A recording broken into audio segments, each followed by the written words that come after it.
Dani Blázquez se define como un gaditano sin acento, nacido en 1994. Es psicólogo especialista en duelo, psicología de la salud y terapias de tercera generación.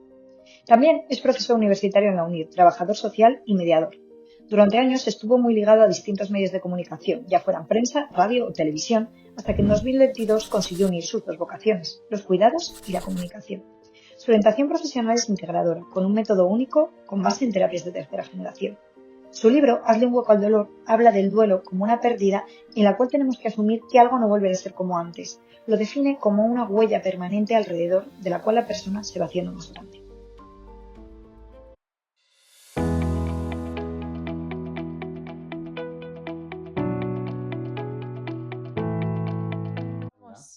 Lo primero, agradecerte que estés hoy aquí y te vamos a pedir que te presentes.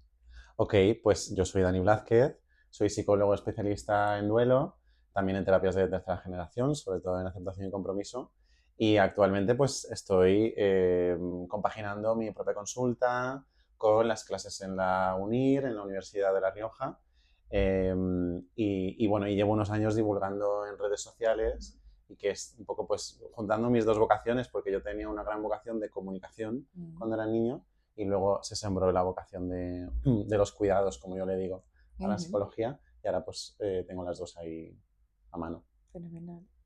¿Cómo defines tú el duelo? ¿Qué es duelar?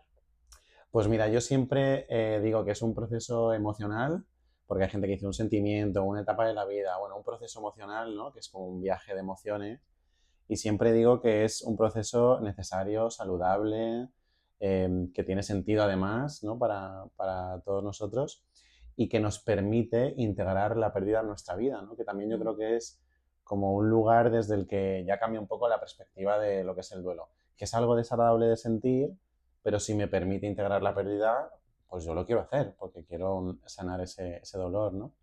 Entonces, aparte de eso, también me gusta definirlo como es todo lo que necesito sentir para terminar de integrar la pérdida, ¿no? Y al final, a través de esas emociones desagradables que me hace sentir el duelo, pues soy capaz de entrar en contacto con mis necesidades, de darme de bruces con la realidad, ¿no? Y también de reajustar un poco las necesidades que voy teniendo, que me voy encontrando a través de la pérdida, ¿no? O sea, como consecuencia de sufrir la pérdida, ¿no? Generalmente se habla como del gran duelo, ¿no? Que es la muerte, la pérdida de un ser querido, pero nos enfrentamos a 1000 microduelos, ¿no? En el día a día, al final hablas de pérdida y podemos perder tantas cosas. Sí, bueno, hemos hablado de pérdida, también un cambio puede implicar pérdidas, pero también el propio cambio en sí puede suponer un duelo, ¿no? Al final, desde esa definición también entran muchísimas experiencias vitales, ¿no? Un cambio de trabajo, incluso voluntario, incluso a mejor, ¿no? El duelo migratorio, que es el duelo cuando cambias de tu lugar, que también puede ser voluntario y a mejor, pero hay que renunciar a muchas cosas, ¿no? Las rupturas sentimentales, la ruptura de amistad, por ejemplo, que es un duelo muy silenciado, ¿no? Que aparentemente como tenemos más amigos y la vida sigue y tal, ostras, pero ahí dejamos un vacío, ¿no? Sí, la pérdida de la mascota, por ejemplo, que los que los hemos tenido sabemos que es un gran duelo, y los que no, pues que se lo imaginen, porque es como alguien de nuestra familia, ¿no? Así que sí, estamos duelando gran parte de nuestra vida. También es otra cosa que me gusta decir, que, oye, esto sabes hacerlo, quiero decir, estamos un poco diseñados para sobrevivir a la pérdida desde el principio, así que, bueno, pues vamos a cogerlo con cierta calma, ¿no? Sí, justo iba a decir yo esa frase de tu libro que me gusta mucho, porque muchas veces a lo largo de tu libro recalcas como la normalidad del proceso del duelo, ¿no? También hay otro momento en el que dices que si nos diésemos cuenta de todos esos duelos, de todas esas pérdidas, ¿no? Como naturales, normalizadas en nuestro día a día, también, o sea, como que no viviríamos luego el duelo por muerte con tanta angustia, ¿no? Porque nos daríamos cuenta de que ya, oye, ya has pasado por esto 200 veces, ¿no? Entonces esto, claro, siempre cada duelo es diferente, ¿no? Porque llevan como su única huella dactilar, pero realmente ya has pasado por ello y encima sabes hacerlo, ¿no? Entonces, que tal vez a veces es que le ponemos obstáculos a algo que fluye por sí mismo, ¿no? En vez de que sea algo, ¿no? Como difícil de hacer en sí mismo, ¿no? Probablemente por tanto, perdona, por tanto silencio que ha habido alrededor de esas pérdidas, ¿no? Y tanta negación, invalidación propia, Yo creo que muchas veces, al no haber elaborado esas pérdidas desde ese lugar, se nos hace todavía más difícil elaborar las siguientes, ¿no? O las que dejan un vacío como más profundo o las que están más validadas socialmente, ¿no? Si yo he perdido a alguien, todo el mundo va a entender que esté triste, que a lo mejor no pueda trabajar al principio o que necesite lo que sea que necesite, ¿no? Pero si de repente ya no soy amigo de alguien o he cambiado de trabajo de forma voluntaria o me he mudado o lo que sea, quizá no todo el mundo lo va a entender, ¿no? Entonces, yo creo que es muy importante esa perspectiva de un poco de democratizar esas pérdidas, de autodemocratizarnos las pérdidas, ¿no? De saber que están desde el principio, ¿no? Bueno, es que la propia etapa vital también, o sea, hay un montón de pérdidas en el propio desarrollo humano, ¿no? O sea, la juventud, por ejemplo, ¿no? Desde el niño, nacimiento, o sea, ¿no? cuando Que entras en también el cole, oye, ya pasas de infantil al cole, luego la adolescencia, luego la adultez. En la propia adolescencia se viven un montón de cambios. O sea, quiero decir que hay un montón de cosas ahí que son duelos realmente. Mira, cuando digo esto es que siempre se me viene a la cabeza la gente un poco más rígida que me dice, sí, pero yo perdí a no sé quién y no se siente igual, ¿no? Por supuesto que no. Claro. Pero digamos que la experiencia emocional, o sea, el repertorio emocional es el mismo, a diferente intensidad, con diferente profundidad, dura un tiempo distinto, ¿no? Pero estamos en contacto con emociones que son limitadas, quiero decir que es un catálogo que empieza y acaba, ¿no?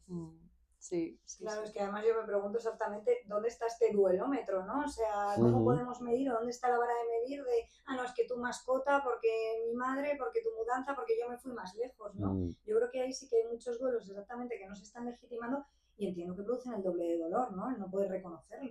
Desde luego. Bueno, nosotros que trabajamos todos los días con pacientes sabemos lo importante que es reconocer la experiencia emocional y también el efecto terapéutico que tiene eso en las personas, ¿no? O sea, simplemente validar, o sea, muchas veces es el 50% del proceso, ¿sabes? Y eso permite, la propia validación, que la persona al menos se dé un poco más de permiso, ¿no? Primero que entienda que tiene sentido, aunque sea muy desagradable, y que se dé permiso para sentir eso que siente, ¿no? Entonces, a partir de ahí, desde luego, es mucho más saludable cualquier camino, claro. Es interesante, a mí me gustó también leer en tu libro cómo, pues eso, ¿no? Explicas que hay una parte muy natural, orgánica, integrada en nuestra biología, ¿no? De esta parte del duelo. Ahora que hablas de las etapas vitales, ahí también mencionas que el primer duelo es el del nacimiento, ¿no? A mí me gustó mucho también leerlo, ¿no? Y ya, o sea, nacemos llorando, ya sabemos llorar las pérdidas, ¿no? Y efectivamente es el primer gran cambio, ¿no? Pero me parece interesante cómo también hay un momento en el libro, que además es bonito, está hacia el final, ¿no? Y es interesante que dices, no hay muerte, la muerte no es más o menos justa, ¿no? Hay un momento dado que mencionas algo de esto y creo que es interesante para darnos cuenta de todas las creencias que le ponemos encima al concepto de la muerte en ese contraste de que la muerte realmente es algo muy biológico, muy natural, realmente, que forma parte de la vida, ¿no? Y me gustan esas dos visiones, que tienen un poco que ver con lo que decía Elena, ¿no? De cómo la juzgamos tanto, la hacemos también más o menos justa, le ponemos unas creencias de esto debería ser así, debería ser así. La psicología en ocasiones o formas que tenemos de explicar cosas, hay gente que lo coge para bien, obviamente hay gente que lo coge para mal, por ejemplo esto de las fases, ¿no? Las fases de duelo, pues yo no he pasado por esta fase, entonces no lo estoy haciendo bien o tal, y es como, no, es que esto no funciona así, ¿no? Pero sí, claro, como todos los procesos, ¿no? Pero al meterle tanta opinión, tanta pues, moralidad que también mencionas, claro, alteramos mucho, ¿no? Lo que es algo realmente natural, ¿no? Bueno, a mí en lo que se refiere al duelo por muerte, a mí me gusta mucho hablar de la muerte y quería que hubiese un espacio para ello en el libro, porque sé que es algo que rechaza mucha gente, de hecho, bueno, tengo una anécdota muy divertida de mi madre con el libro que me apetece contaros porque demuestra un poco esto que estamos hablando, ¿no? Mi madre iba en un tren a la vuelta de la presentación del libro a Galicia, que es donde ella vive, iba en una mesa de estas de 4, ¿no? Entonces la de delante comentó con su compañero, ay, pues se me ha olvidado el libro, no tengo el ebook, no sé cuántas. Entonces mi madre, muy orgullosa madre, dijo, pues si te quieres leer este, ¿no? Y entonces lo vio la chica y dijo, uy, no, con ese título no lo quiero leer. Y claro, ella tardó mucho en contarme esta anécdota, ¿no? Porque no quería, pero es que yo, o sea, yo ya sabía que esto iba a pasar, ¿no? Porque realmente, aunque la portada está, creo que muy bien elegida, parece muy tierna, Sí. pero nadie quiere hacerle un hueco al dolor, quiero decir, es contraintuitivo, ¿no? Entonces, bueno, hay como mucha repulsión y mucha distancia con estos temas y con la muerte en general y tal, ¿no? Y a mí me gusta hablar desde esta perspectiva porque, por supuesto, yo quiero vivir cuantos más años mejor y mis seres queridos también. Pero es importante decirle a la gente que una muerte socialmente temprana no hace una vida menos válida o menos plena, ¿no? O sea, sé que esto es algo controvertido, sobre todo, pues por ejemplo, padres y madres que pierden a hijos pequeños y tal. Sé que es muy duro escuchar esto desde fuera, ¿no? Pero me gustaría que si, por ejemplo, alguien lo está oyendo, que tiene una experiencia así cercana, que entienda un poco la profundidad de lo que queremos decir, ¿no? Y es que al final, bueno, pues obviamente todos vamos a luchar para poder tener una vida lo más larga y plena posible, pero hay vidas súper válidas y súper plenas, incluso aunque sean más cortas de lo que uno podría esperar, ¿no? Y yo honestamente vivo un poco también con ese propósito vital, ¿no? Si yo ahora bajo y me atropella que Dios no lo quiera, vosotros seréis virales seguramente con esta última entrevista. No es broma, pero publicarla, ¿eh? La tenéis que publicar. Sí. Pero hablando en serio, pero yo me quiero morir hoy diciendo, bueno, pues hice algo y estuve bien y fui un poco feliz, ¿no? Y ya está. Y no quiero morirme hoy, pero si ocurriera, me gustaría irme así, ¿no? Entonces, bueno, yo creo que es una perspectiva un poco más amable con ese final, que además es un final, como tú decías, ¿no? Que es que estamos para ese final. O sea, es una cuenta contrarreloj. Claro. ¿Por qué tenemos esta tendencia, ¿no?, de la que hablamos? Ya no solo que la muerte yo creo que es mucho tabú y eso es un gran problema, sino a evitar eso, el dolor, a enfrentarnos con la tristeza, ¿no? Manejamos mucho mejor la rabia o otras emociones, pero lo de la tristeza, lo que dices tú, lo de hacer un huequito al dolor, como que es una tarea pendiente. Sí. A ver, yo creo que hay una parte intuitiva en el ser humano que se aleja de esos dolores, y yo lo comparo mucho con el dolor físico, ¿no? O sea, si pones la mano encima de una vitro encendida, lo intuitivo es quitarla cuanto antes. Y además es súper adaptativo tener ahí un sensor que me permite saber que ahí no es, ¿no? Y que tengo que quitar la mano. La confusión, yo creo, es que a nivel experiencial se puede vivir de una forma parecida. O sea, es algo desagradable de sentir que me lleva a escaparme, pero nuestro trabajo, yo creo, como profesionales es contarle a la gente que es súper adaptativo sentir dolor emocional para poder detectar las emociones, o sea, las necesidades que hay debajo, ¿no? A mí me gusta decir que debajo de una emoción desagradable hay una necesidad insatisfecha. Entonces, a partir de ahí, si yo entro en contacto con la emoción, puedo entrar en contacto con mi necesidad y, por tanto, hacer algo para resolverla, ¿no? ¿Qué pasa? Que a veces se nos va un poco de madre porque tenemos ahí un monstruito dentro que es muy exagerado y trata de protegernos demasiado, ¿no? A toda costa. Entonces, quizá lo difícil es lidiar con ese monstruito y equilibrar un poco y regular un poco esas sensaciones, ¿no?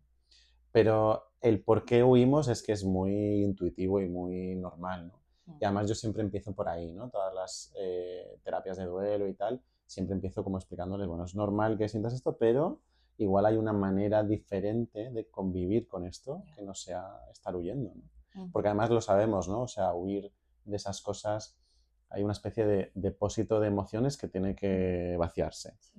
Se va a vaciar, quieras o no, y si no le dejas de una forma natural, se va a vaciar con una úlcera en el estómago, con un grano en la cara o con lo que sea, ¿no? Antes ha mencionado justo, Sofía, el tema de las fases, ¿no? Que parece que nos lo tomamos como muy radical. Esta. ¿Tú qué opinas de todo esto de las fases? ¿Cómo funciona? Pues mira, a mí me gusta contar mucho el origen de las fases porque es muy sorprendente para la mayoría. Para mí mismo, investigando también lo descubrí, ¿no? Elizabeth Kübler-Ross, que es un poco la gran referente del duelo, la que empezó a teorizar más sobre el duelo y es un poco de quien hemos heredado las principales enseñanzas. Estaba investigando cómo era el autoduelo en pacientes con enfermedades terminales. Y quería investigar pues cómo era ese proceso emocional de asumir la propia muerte y el final de la propia vida. Entonces estableció estas 5 fases que aparentemente se cumplían más o menos en todos los pacientes, pero ella misma desde el principio dijo que, bueno, que era algo que no era exactamente rígido ni muy secuencial, pero más o menos podía reconocer como elementos comunes en ellos, ¿no? Está la negación, el enfado, la negociación, la tristeza y la aceptación. Que además no está en el libro porque es algo que he desarrollado como después, pero yo propongo otra que luego si queréis os la digo, una más. Entonces, partiendo de ahí, pues ya, fíjate, ya la distancia ya no es el duelo externo, ya es como el autoduelo, ¿no? Ya no es el duelo de los que están alrededor. Y además de eso, ni duran exactamente lo mismo, ni tienen por qué cumplirse todas, ni son secuenciales, ni son rígidas, ni nada por el estilo, ni siquiera son universales, ¿no? Entonces, bueno, yo creo que son grandes aliadas para conceptualizar un poco, entender un poco la experiencia emocional de la persona, por qué elementos variables puede pasar, pero hasta ahí, ¿no? Nos sirve como un poco por eso. Y luego yo os decía de esta sexta fase, que es que yo me he dado cuenta acompañando a personas en duelo que diría, antes de la aceptación, yo creo que hay una fase de gran culpa, ¿no? Cuando empezamos a recuperarnos de un duelo, cuando empezamos a alejarnos, digamos, de ese dolor incapacitante y cuando eso que hemos perdido ya no está en nuestro pensamiento constante cada día, mucha gente conecta con la culpa. Me estoy olvidando, no le quiero tanto ya no siento dolor, quizá debería hacer algo para volver a sentir esas cosas porque eso es lo que me daba sentido a la pérdida del vínculo y a todo lo demás, ¿no? Y realmente es una fase en sí misma, o sea, lo he visto muchísimo y a mí me gusta dibujárselo de la siguiente manera. Bueno, veis aquí que hay como un círculo porque hay como una idea que me gusta mucho alrededor del duelo y es que el duelo es como una especie de huella en nuestra vida que al principio lo cubre todo y luego la gente tiende a pensar que se hace cada vez más pequeño. Y yo siempre les cuento que no es que la huella se haga más pequeña en sí, sino que nosotros nos hacemos más grandes alrededor de la huella, ¿no? Que nosotros vamos construyendo vida y sembrando cosas y digamos que el círculo que rodea esa huella cada vez es más grande. Entonces, por proporción, parece que la huella es más pequeña, lo que pasa es que nosotros tenemos más vida alrededor, ¿no? Entonces, partiendo un poco de esa imagen mental, bueno, pues lo que les explico es que probablemente ellos estén pasando más tiempo alrededor de esa huella y no tanto en contacto con esa huella de duelo, ¿no? Y por eso pues conectan con esa culpa, ¿no? Así que sí, esto es lo que te diría de las fases y te propongo esta nueva. Sí, yo estoy totalmente de acuerdo contigo, ¿no? Yo creo que la culpa va estando presente a lo largo de todo el proceso, pero principalmente cuando se empieza a encontrar mejor, ¿no? Y ahí es donde a veces se puede complicar un poco el asunto si las personas no pueden terminar de soltar, ¿no? Como ese proceso por pensar que es lo último que les queda, ¿no? De la persona o cositas así, ¿no? Claro, es que es lo que hablamos, ¿no? Que paradójicamente, por un lado, huimos del dolor, pero por otro, cuando lo estamos sintiendo y desaparece, es como, ay, no, que algo estoy haciendo mal. Pero mira, esa experiencia es una buena aliada también para que las personas entiendan bien el duelo. Porque yo les explico, esa culpa también tiene una parte adaptativa. Es ese monstruito de dentro que te dice, oye, no te olvides que esto ha sido muy fuerte en nuestra vida, ¿no? Y eso nos demuestra que haber estado en contacto con el dolor también era importante, ¿no? Para poder integrar definitivamente la pérdida. Así que sí. Bueno, al final se trata un poco de reconvertir un poco la experiencia en algo que le ayude a la persona a entenderla, ¿no? Claro. Incluso añadiendo un poco a ese concepto que me gusta, también nos rompe un poco la idea de esto de superar, ¿no? Que tú explicas muy bien el tema de soltar, que es soltar, ¿no? Pero esto de superar o olvídate, pasa página, no tiene nada que ver con los procesos de duelo reales, donde de lo que se trata es integrar. Por lo tanto, esa pérdida va a seguir estando en tu vida, lo que has explicado, ¿no? También de la huella, que me ha gustado la metáfora, y es bonito ver cómo esa culpa bien orientada te puede ayudar a buscarle un hueco nuevo que no tiene por qué ser el del dolor constante, ¿no? No tiene, pero sí te orienta hacia ahí, ¿no? Sí, además esto que dices de la superación, bueno, es que realmente cuando indagas un poco hay mucha gente que entiende la superación del duelo como nosotros sanamente la entendemos, o sea, nosotros me refiero desde el plano profesional, no porque seamos aquí, pero como se entiende realmente desde un punto de vista terapéutico, ¿no? Que es que no me dura tanto, que no me incapacite, que no me moleste, ¿no? Que no sea tan desagradable, ¿no? Bueno, pero es importante, nosotros sabemos muy bien la importancia que tienen las palabras y el efecto que tiene a nivel psicológico, y es importante hablar de integración, no superación, ¿no? Y que la aceptación no tiene por qué ir de la mano de no sentir cosas desagradables, en fin, todo eso. Justo eso te quería también preguntar, el cómo sabemos que ya hemos integrado un duelo, o sea, en qué momento yo me doy cuenta de, vale, lo que hablamos, no pasar página, pero bueno, es una cosa que ya forma parte de mi vida y puedo avanzar.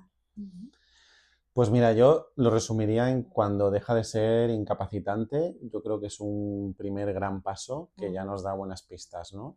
Y luego a partir de ahí realmente, mira, cada vez contesto de una forma menos categórica esa pregunta.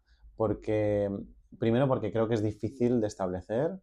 Hoy lo hablaba con un paciente no tanto sobre la aceptación, sino sobre su preocupación de ¿lo estaré evitando o es que en verdad no me duele tanto como para estar derrumbado? Y le fui muy honesto y dije, es que posiblemente no lo sepamos hasta dentro de un tiempo, ¿no? Si dentro de un tiempo vemos consecuencias un poco raras y tal, igual estábamos solapando, pero cuando no es una solapamiento muy evidente, ¿no? Estás saliendo de fiesta todo el rato, estás ocupado todo el rato, tal, pues no se sabe. Y con esto yo creo que ocurre un poco igual. O sea, la superación es una cosa como gris, que no se sabe muy bien dónde situar. Y yo creo que la mejor parte es que a lo mejor tampoco necesitamos saber con exactitud cuándo he pasado página. O sea, a lo mejor se trata un poco de poner menos la mirada en esos cajones que me van, ¿no?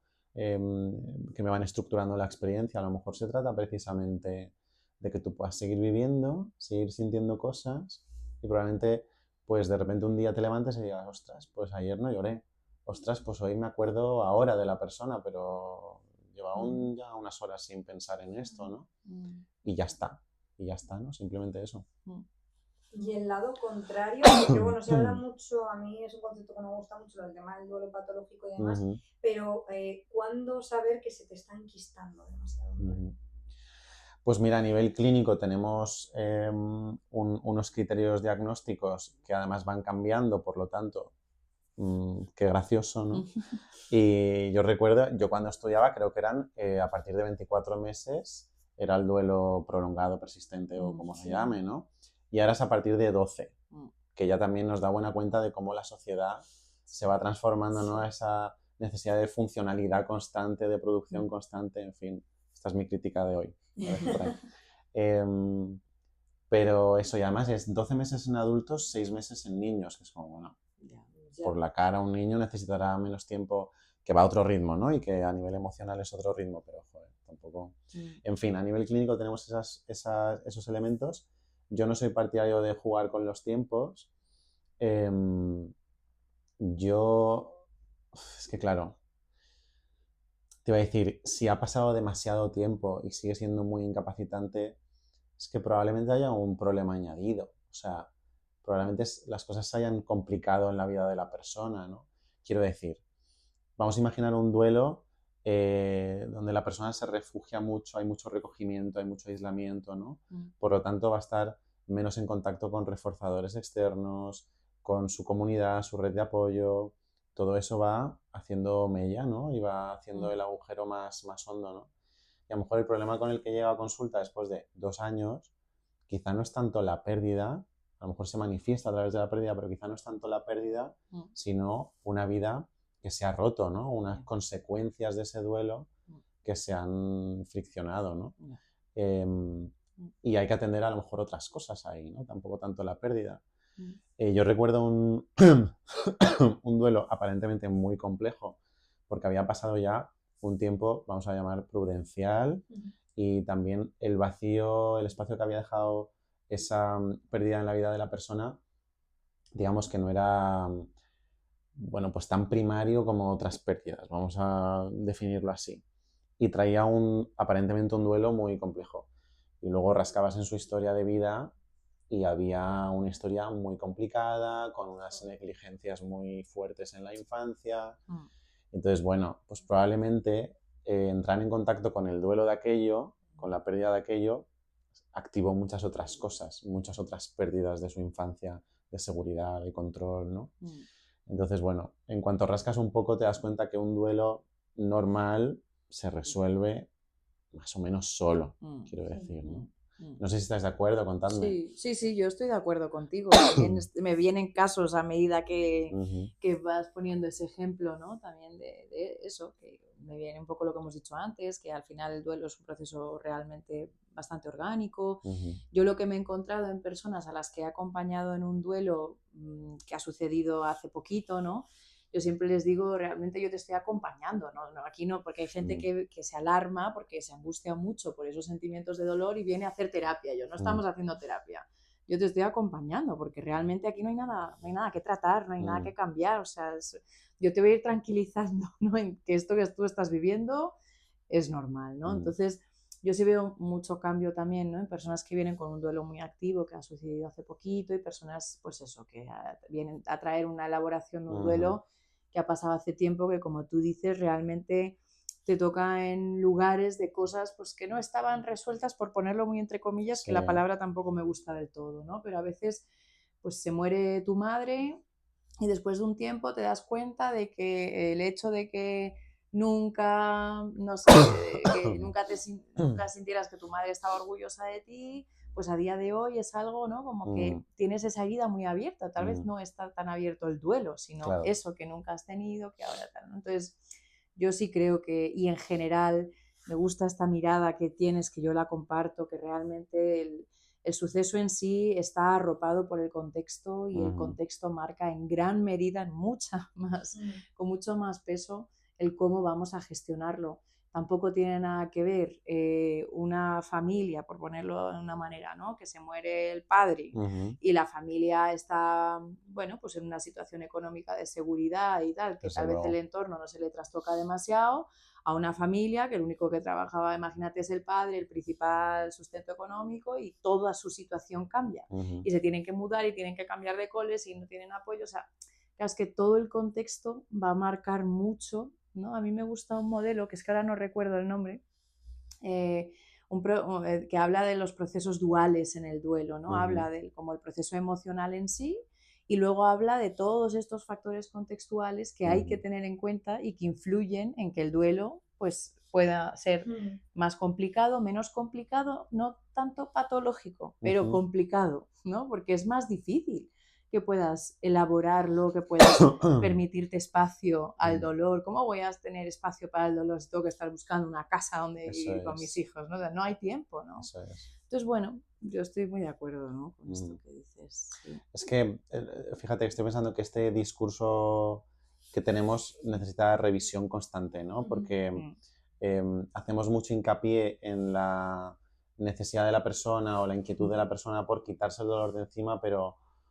claro, es exactamente lo que tú dices, que a lo mejor no le queda otra, a lo mejor la vida le está demandando eso, ¿no? Quítate esto de encima porque si no, no llegas a fin de mes, ¿no? Entonces, a partir de ahí, ¿cómo haces, no? Pues hay que hacer equilibrios, ¿no? Que además nosotros lo vemos siempre, los que tenemos esta visión un poco más contextual, lo vemos siempre en consulta, ¿no? Pero sí, total. No, yo estoy totalmente de acuerdo, y además esta parte que estabais diciendo también de dónde me resuena, ¿no? Y esto me lleva a pensar en el otro gran duelo, que son las rupturas, ¿no? Que muchas veces ya no solo le he perdido a la persona, sino todo el proyecto, expectativas, ese amor propio, el que esperaba yo. Y me acuerdo que una profesora mía de psicología se me nos decía, duele mucho más a veces una separación amorosa que una muerte de un ser querido. O sea, ¿por qué es esto? Pues mira, porque bueno, no sé muy bien por qué, pero imagino que, bueno, hay dos variables que me gusta siempre introducir en el duelo, que es las expectativas, ostras, y me he olvidado de la otra, y el vínculo, las expectativas y el vínculo. Al final, con una pareja, pues el vínculo está muy presente, es muy cotidiano, ¿no? Y al mismo tiempo hay unas expectativas, como tú decías, ¿no? De proyecto vital, de que esto funcione, ¿no? También hay una sensación como bueno, un aprendizaje, una creencia más bien, de tener que luchar para que funcione, a veces demasiado. Obviamente yo creo que las relaciones necesitan esfuerzo, cariño y a veces algo de lucha, pero desde luego no esta cosa como infinita de hacerlo funcionar sea como sea, ¿no? Entonces, bueno, yo creo que se mezclan también ahí mitos románticos, ¿no? A lo mejor también creencias, anticipaciones sobre cómo va a ser nuestra vida sin, ¿no? Como si se perdieran muchas cosas, a veces son muchas, pero quizás no son demasiadas o tan vitales, ¿no? Como parece. Imagino que eso está ya influyendo, ¿no? También en cómo se percibe. Sí te diría que el duelo por ruptura sentimental, yo creo que es de los duelos no relacionados con la muerte más validados socialmente. Sí. Porque al final ya estamos todos metidos. O sea, todos hemos pasado por algo así o estamos cerca de pasarlo y obviamente es algo que todo el mundo sabe reconocer, que es igual como la muerte, ¿no? Que todo el mundo tarde o temprano pues experimenta ese dolor por el fallecimiento de alguien. Entonces, bueno, al ser más democrático, pues es más validado, ¿no? A mí, fíjate, hay uno en el que he estado en contacto recientemente estos años, no por mí, el de la jubilación, yo no todavía, pero sí que es uno que me llama mucho la atención, porque para mí es muy obvio el hecho de que una persona cuando se vaya a jubilar lo pueda pasar mal, y sin embargo socialmente parece que es como castigado, ¿no? Porque como tú, que ahora tienes tiempo para disfrutar, vas a estar pasándolo mal, ¿no? Y yo conozco bastantes personas que lo pasan mal con esto, ¿no? Por lo que mencionábamos antes, ¿no? Lo que está permitido, lo que no, hay mucho juicio, hay mucha expectativa ahí. Y sí, curiosamente estos años, algo que ya te digo que para mí estaba completamente aceptado, me he encontrado como mucha resistencia, mucho castigo, incluso es que la palabra es castigo, o sea, la gente cuando expresa esto, pues te miran mal, ¿no? Pero tú, ¿cómo osas decir esto, ¿no? Supongo que en parte puede haber envidias o cosas, ¿no? Por ahí detrás, pero... Bueno, quizá también mucha necesidad de las personas de perseguir ese momento de su vida, ¿no? Cuando Eso ya llevas 30 años trabajando, que habrá mucha gente deseando ya que llegue, ¿no? La jubilación. Y luego no entender cómo eso se puede dar la vuelta, ¿no? A ver, tiene mucho sentido, se te cae la estructura de tu vida y si no hay factores protectores alrededor, pues lo puedes pasar muy mal. De hecho, asimismo es un factor de riesgo la jubilación en la salud de las personas mayores, ¿no? Y fíjate, yo creo que hay una analogía que la puede entender todo el mundo, ¿no? Cuando tenemos a una persona mayor cerca, que lo típico, se cae, se rompe la cadera, tiene una vida más o menos activa, pasa 10 días en el hospital y de repente cambia radicalmente su día a día, ¿no? Porque ha habido ahí un quiebre, un parón, un tal, que de repente se le cae gran parte de la estructura vital que tenía, ¿no? Hay unas limitaciones físicas, pero además hay una cuestión psicológica y de rutinas y de... afecta a las ganas, a los deseos, a los sueños, a todo, ¿no? Entonces, eso ligado al final de la vida laboral, ¿no? Que también hay un quiebre muy grande a muchos niveles, ¿no? Es que, bueno, aislamiento, falta de contacto con tus iguales, un menor ingreso económico, por ejemplo, a veces, ¿no? Que se ve afectado esa parte y de repente muchísimo tiempo para no hacer nada, en fin. Es algo que hay que empezar a cuidar antes, claro. Mira, un poco en esta línea me surgía la duda, porque es verdad que en el libro también hay un momento al principio que mencionas estos ejemplos, ¿no? De cómo puede ser que una ruptura duela más que la muerte, ¿no? Por un ser querido a veces o cosas así, y a mí me gustó, me enganchó, ¿no? Dije, ay, sí, vamos a ver esto de qué va. Y me surgió la duda, dije, a ver qué pensaría Dani de cuál es la pérdida, ¿no? Como menos aceptada o menos reconocida socialmente, si es que pudiésemos elegir una, ¿no? Pues mira, yo diría principalmente dos. Bueno, una de un tipo que son las voluntarias, las renuncias voluntarias. Creo que están hiper invalidadas, ¿no? Antes hablábamos de las mudanzas, de los cambios de trabajo. Si esa mejor, si lo has decidido tú, si tal, ostras, pero dejamos muchas cosas atrás, ¿no? Y con mucho miedo y con mucha incertidumbre, ¿no? Entonces, las que son voluntarias. Y luego te diría la renuncia, bueno, que también tiene un componente un poco voluntario, pero la renuncia a los sueños. Es decir, tener que decirle adiós a un sueño que tenías y que por el motivo que sea no puedes seguir trabajando por conseguirlo. Por una cuestión de limitación física o por el lugar en el que vives o limitaciones económicas o que de repente tenías un proyecto y nace un hijo y entonces ya tienes que dedicar las fuerzas y el foco al hijo. Pues yo creo que la renuncia a sueños es algo que también que se habla poco, pero yo creo que todos hemos vivido o viviremos en algún momento un dejar de aspirar a, ¿no? Yo creo que eso está ahí para todos. Qué bueno. Otro duelo del que te he escuchado hablar y que me resulta muy, muy interesante, porque justo lo hablaba el otro día con un amigo también, el de la identidad sexual, ¿no? Así. Que yo creo que tampoco, que está bastante invisibilizado y muchas Ujú, veces no lo entendemos, porque yo lo hablaba con este amigo mío que es homosexual y me decía, es que he tenido que renunciar también eso, a muchas expectativas y a una vida que creía que iba a tener y de ujú, repente he visto que no, y que no es que sea infeliz, pero que he tenido que pasar ese ujú, duelo. mm. Sí, yo creo que tiene que ver con el cambio de rol, quizá, el rol que asumes o que esperan de ti los demás, ¿no?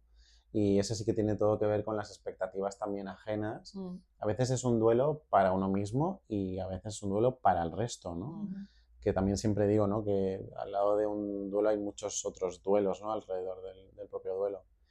Y sí, totalmente. Además, la identidad sexual, pero a todos los niveles, o sea, orientación sexual, identidad de género, un proceso de una persona trans, ¿no? De una transición, ¿no? No me salía la palabra. Yo creo que conlleva muchas pérdidas alrededor, ¿no? mm, Sobre todo porque también yo creo que está la variable de la expectativa ajena, ¿no? mm. De lo que se espera de ti, ¿no? Aquí todos somos heterosexuales hasta que se demuestra lo contrario. Y si uno asume lo contrario, es incluso ofensivo, que es algo que también me llama mucho la atención, ¿no? Y Mm, siempre fijaos, hablo de que, por ejemplo, en la prensa del corazón, cuando hay una pareja, una relación y tal, y es una pareja, un vínculo heterosexual, digamos que se puede publicar, anunciar, hablar, especular sobre ellos, ¿no? Pepito está con Manolita y yo lo sé y me he enterado. Pero si es Pepito con Pepito, es delito. O sea, es delito poder especular o sacar del armario a mm, otro, ¿no? Entiendo que hay unas cuestiones también como de, bueno, pues que cada uno vive su propio proceso a su ritmo, que no siempre uno mm. está preparado para lo que sea, ¿no? Entonces, entiendo que eso es lo que se está protegiendo legislativamente hablando, pero también creo que es una muestra de que socialmente Mm, tenemos un gran problema con Sí. eso, ¿no? Y hay una presunción de heterosexualidad o de cisgénero o de lo que mm, sea, mm. y a partir de ahí todo lo que es la otredad, que cada vez es menos otredad, y Claro. más en ciudades como Madrid, ¿no? Y Mm, pues se vive de una forma mucho más complicada, ¿no? ujú. Curioso. Claro, y entiendo porque qué tipo de consecuencias tiene este duelo. A mí esta persona me Mm, hablaba un poco sobre el rechazo hacia sí mismo, de disociación, también esta parte que tú dices, ya no solo la mía, ¿no? El rechazo que puedo tener un poco a todas las expectativas y lo que se presupone que iba a mm, ser, sino a veces pues de padres, amigos o socialmente, ujú, simplemente. ujú. Pero entiendo que las consecuencias pues son igual bastante dolorosas. Bueno, podemos hablar de procesos, de procesos emocionales como los que has mencionado, ¿no? De rechazo, de negación, de mucho bloqueo, ¿no? Pero en definitiva yo creo que son pérdidas asemejadas a cualquier otro duelo, Ujú. aunque colocadas en otro lugar y atravesadas por otras circunstancias vitales, ¿no? Mm, Pero tiene que ver un poco con la seguridad, con la pérdida de la seguridad, con la pérdida de certidumbre, con el rol que uno asume, ¿no? Incluso con la pérdida de un ser querido, quiero decir, el fallecimiento de alguien. También hay un sistema que se tiene que reconfigurar a partir de esa pérdida, ¿no? mm, Entonces, el propio rol que uno ha asumido, que además durante mucho tiempo ha ido en contra de la propia naturaleza, muchas veces, ¿no? De tu mm, propia naturaleza, ¿no? Que ha estado demasiado reprimido, ¿no? Entonces, bueno, yo creo que son, en el fondo, en lo elemental, son las mismas pérdidas que podemos atribuir a nivel emocional, quiero decir, ¿no? mm, A cualquier tipo de duelo, en realidad. mm, mm, Y los duelos estos anticipatorios, ¿no? Que todavía no he perdido o no ha pasado, Ujú, pero o bien puede ser con algo como mucho más claro, de decir, pues mira, estoy con una persona que tiene una enfermedad crónica o sé qué va a pasar, pero también hay muchas veces que yo creo que en nuestra cabeza no anticipamos duelos que ujú, como posibles, ¿no? Como futuribles y los sufrimos, pero tampoco ujú. tienen por qué ser 100% reales, ¿no? Claro, aquí habría que hablar del duelo anticipado como tal, que desde luego es una fase, ¿no? Podría ser Mm, una fase, ¿no? Que es empezar a elaborar la pérdida de aquello que estamos perdiendo antes, ¿no? mm, Ya sea un fallecimiento, una enfermedad terminal, la ruptura sentimental, ¿no? Que muchas veces mm, uno antes ya sabe lo que se viene, ¿no? mm, O las mudanzas, los cambios de trabajo, lo que sea, ¿no? Y luego está la anticipación un poco, ¿cómo decirlo? Pues un poco fortuita, ¿no? Un poco tramposa, ¿no? Perversa, que tiene que ver con la necesidad de control, ¿no? Al final el ser humano yo creo que organiza todas sus conductas en base a conectar con sensación de control, a partir de ahí funcionamos, ¿no? Y entonces, por querer sentir mayor sensación de control, ¿no? Y mayor certidumbre, pues muchas veces anticipamos demasiado, ¿no? Contemplamos de repente un mapa de posibilidades demasiado amplio y tal para prepararnos para lo que se viene, ¿no? Entonces yo creo que tiene que ver un poco con eso, ¿no? Y desde luego el sufrimiento puede ser igual. Quiero decir que muchas veces ya sabemos, ¿no?, cómo funcionamos, la experiencia emocional no entiende de realidad o ficción, ¿no? Simplemente entiende de lo que uno mismo le va alimentando en función de lo que va aprendiendo y viendo, ¿no? Me parece una buena distinción porque nos muestra un poco lo que de nuevo como estamos como la posibilidad de que tenemos de hacer algo, ¿no? Pero como saludable, ¿no? Como una anticipación saludable, porque al final si también te preparas ante algo que va a pasar, te permite orientarte mejor, Claro. también sabemos más, pues oye, estas despedidas, siempre que sea posible, ayudan, ¿no? Luego los procesos de duelo, bueno, todo lo que sea escalonado y no venga de golpe, pues siempre se elabora mejor, bueno, ahí tiene una función, ¿no? Y sin embargo, ese mecanismo puesto en un lugar que no tiene sentido, pues eso, estar anticipando catástrofes constantemente y sufriendo, como tú dices, porque no distinguimos realidad de ficción, pues eso no te sirve de nada. O sea, no estás procesando nada realmente. Pero está genial que sepamos identificarlo como el mismo mecanismo. Es el mismo, claro. Porque además si tú le enseñas esto a otra persona, la otra persona entiende que puede dejar de luchar contra el mecanismo, ¿no? Es decir, que no hay que matar el mecanismo, porque si no anestesiamos otras cosas que son muy importantes mantener vivas, ¿no? Así que sí. A mí me ayuda porque me ayuda también a detectar, oye, que una parte de eso puede ser funcional y es interesante, y además creo que a la gente le ayuda a entender que no es que estén locos, que es que, oye, esto tiene un origen que tiene un sentido, ¿no? O sea, tiene sentido que tú anticipes duelos, pero no de cualquier manera, ¿no? Además, cuando hay una situación de incertidumbre, ahí, por ejemplo, el duelo, ¿no?, anticipado, pues tampoco sirve, porque no tienes nada que procesar. Si todavía no tienes algo seguro, no sirve mucho, ¿no? Entonces sí, pues a veces hace falta, yo creo, como bajar un poco el volumen a algunos de los mecanismos o colocarlo un poquito como en su sitio y reconciliarse con ellos, pero que no se nos vayan de la mano. Acabo de pensar en otro duelo muy invisible y que además tiene mucho que ver tiene todo que ver con nuestro gremio, que es el duelo cuando nos despedimos de un paciente, cuando damos un alta. Que es un duelo para ambos y mucha gente no es capaz de entenderlo como tal, ¿no? Porque está rodeado de algo positivo, que es poder despedirte de alguien, ¿no? Bueno, a veces no tiene por qué ser un alta, digamos, por un final de proceso, ¿no? Pero ese es otro duelo que tampoco observamos, ni siquiera a veces nosotros nos paramos a darnos el tiempo para, ¿no? Ostras, cuánto echamos de menos a veces, ¿no? A la gente que sigue su camino, que hay una parte de nosotros que desea que nos vayan contando, ¿no? A ver qué fue de, ¿no? Seguirá con este imbécil, ¿no? O lo habrá dejado por fin, ¿no? Sí, total. Estoy de acuerdo contigo. Además, yo es algo que no me había percatado tanto, por ejemplo, en mi propio caso, hasta que empecé a trabajar con alumnos en prácticas, porque claro, ellos obligatoriamente hacen unos cierres con los pacientes y ahí pues les ayudamos a que también puedan incluir sus propias necesidades dentro del proceso, que haya como un cierre para ambos, ¿no?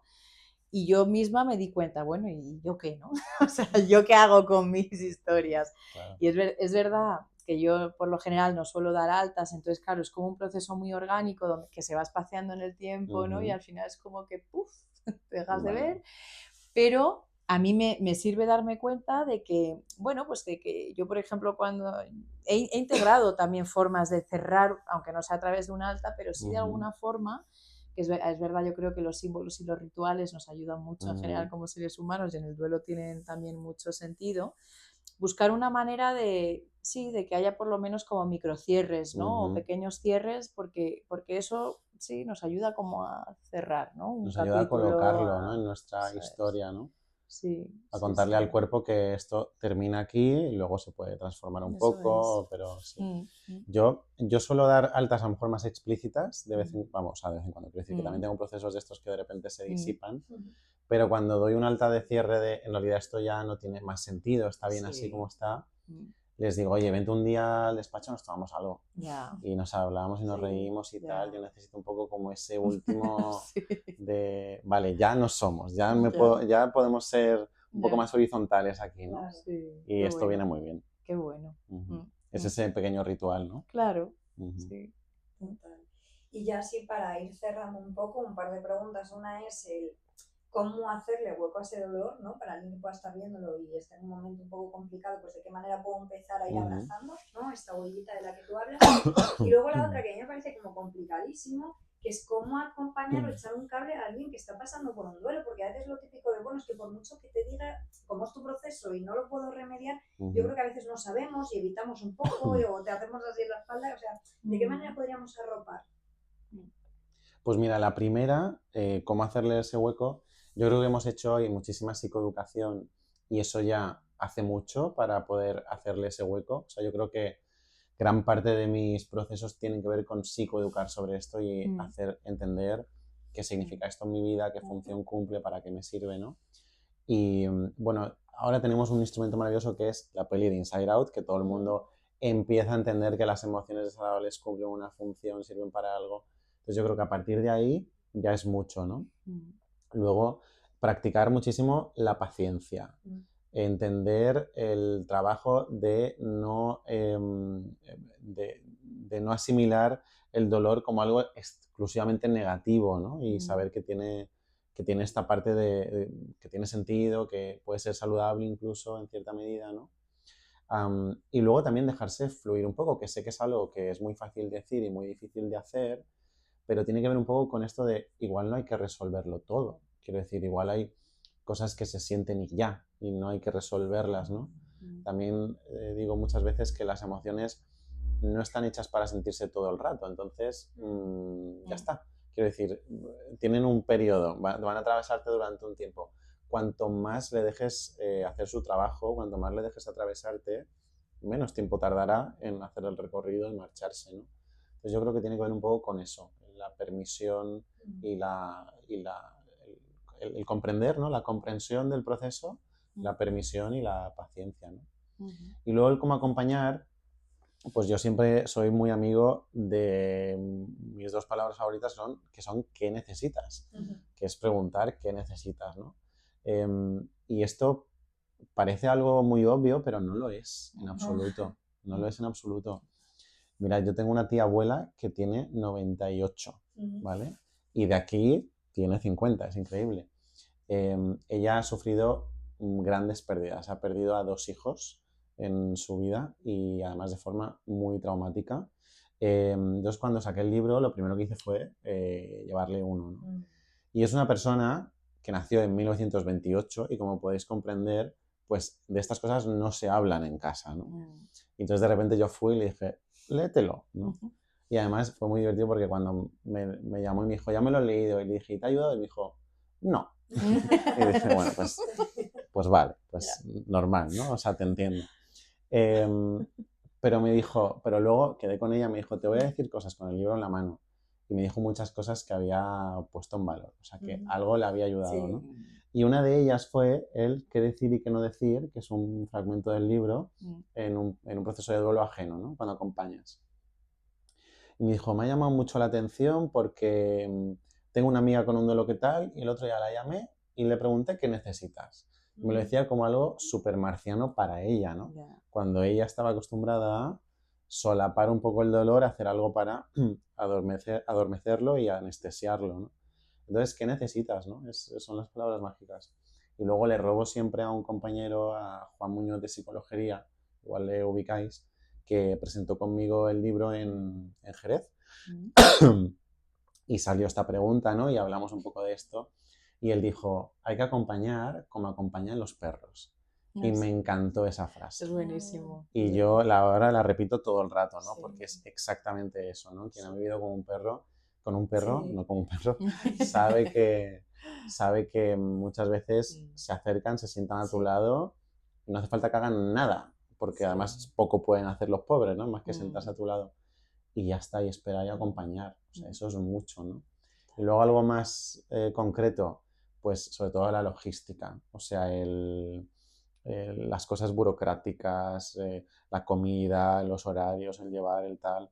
Eso en un primer momento de proceso de duelo es imprescindible para las personas porque tienen el foco puesto en otras cosas y, ¿no? Ser un poco las manos, los pies de los demás y estar ahí, ¿no? Hacerse visible de vez en cuando, hacerse presente de vez en cuando, con la distancia que el otro pida y mostrar tu disponibilidad, ¿no?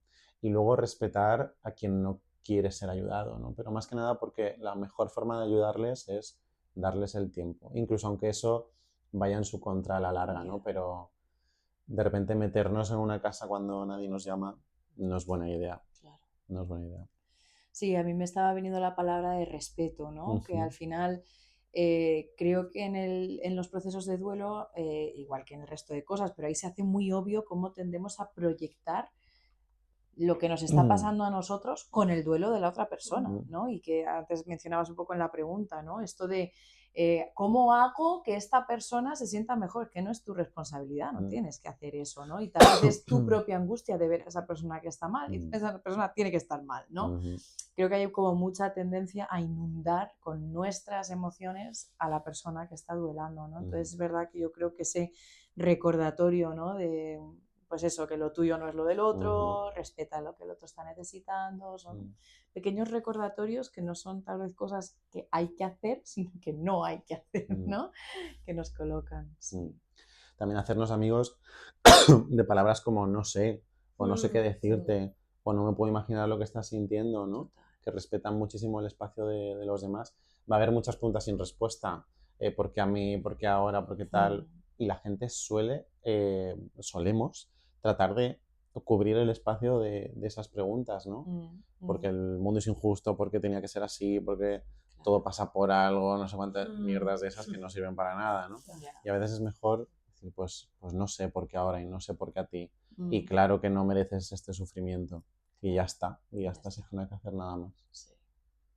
Me quedo y recojo con ese que necesitas, que además ya lo hemos escuchado aquí en otros capítulos, y es que es verdad que se puede extrapolar a tantos temas, a veces simplemente con preguntarle a una persona qué necesitas, ya hemos avanzado un montón. Y te lanzo la pregunta que hacemos siempre para cerrar el podcast, que sería, bueno, lo primero que se te venga a ti a la mente, me da igual que sea una persona, un lugar, un olor, lo que sea, que tú ubiques un poco con base segura, con salud mental. Pues mira, te voy a responder de una forma muy romántica. ¿Tú sabes estos lugares o personas que huelen a algo que te bajan todas las defensas? O sea, cuando de repente conectas con un olor que dices, estoy a salvo, pues yo creo que eso. A veces es una persona, a veces es la casa de tus padres, a veces es una comida. Pues yo diría eso. Esas cosas que a nivel de nuestros sentidos nos bajan las defensas. Yo creo que esos son los lugares seguros. Qué bonito, pues muchísimas gracias. Muchas gracias. Un placer. Esperamos tenerte de nuevo por aquí. Muchas gracias a vosotras, un placer. Gracias.